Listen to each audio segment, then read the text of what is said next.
5 марта в Ингушетии завершился первый тур дополнительной иммунизации от полиомиелита, который стартовал в республике 27 февраля. За 7 дней в Ингушетии от полиомиелита вакцинировали почти 14 тысяч детей. Дополнительная иммунизация в регионе была просто необходима. Из-за количества отказников возникла угроза распространения такого опасного заболевания, как полиомиелит.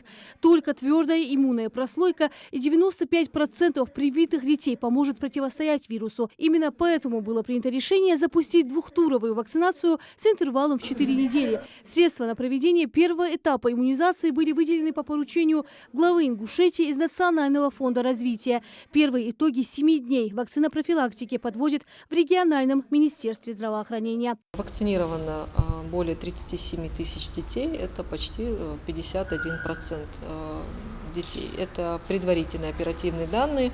Еще мы с амбулаторий, с медицинских организаций уточненные данные ожидаем. Но на сегодняшний день можно сказать, что туровая вакцинация она состоялась. Население активно участвует, приводит своих детей и в школах, во всех медицинских учреждениях, пункты, где развернуты.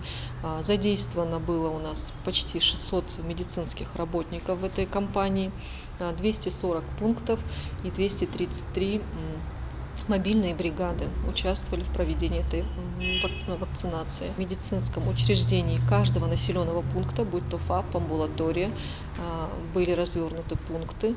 Также пункты вакцинации были развернуты во всех школьных, дошкольных образовательных организациях. И там также врачи-педиатры, специалисты и средний медперсонал проводили активно эту вакцинацию. Осложнений у нас не зарегистрировано. Какие-то местные реакции в виде покраснения вместе инъекции или небольшой температуры в день вакцинации – это нормальная абсолютно реакция, организм начинает бороться.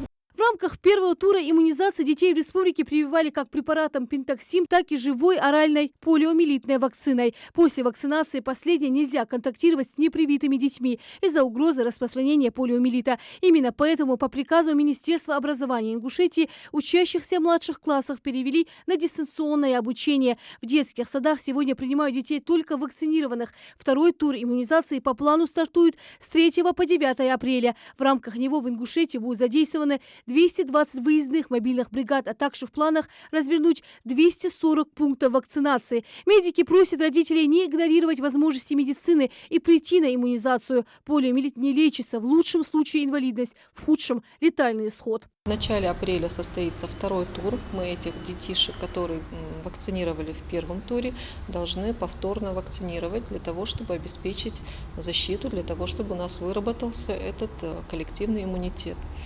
Поэтому второй тур будет проходить так же, как и первый. Подготовительные мероприятия, в принципе, у нас осуществлены. Хотелось бы акцентировать внимание родителей все-таки на то, что необходимо прививать своих детей, необходимо создать защиту своего ребенка и не отказываться от этой вакцинации. Все препараты будут в наличии, а прививочные кабинеты начнут работать с 3 апреля с 9 утра до 8 вечера. Для удобства родителей будут сформированы выездные бригады медиков, предусмотренные холодильные переносные сумки для хранения вакцин. Рина Сычоева, Хамзат Халухоев. Новости 24.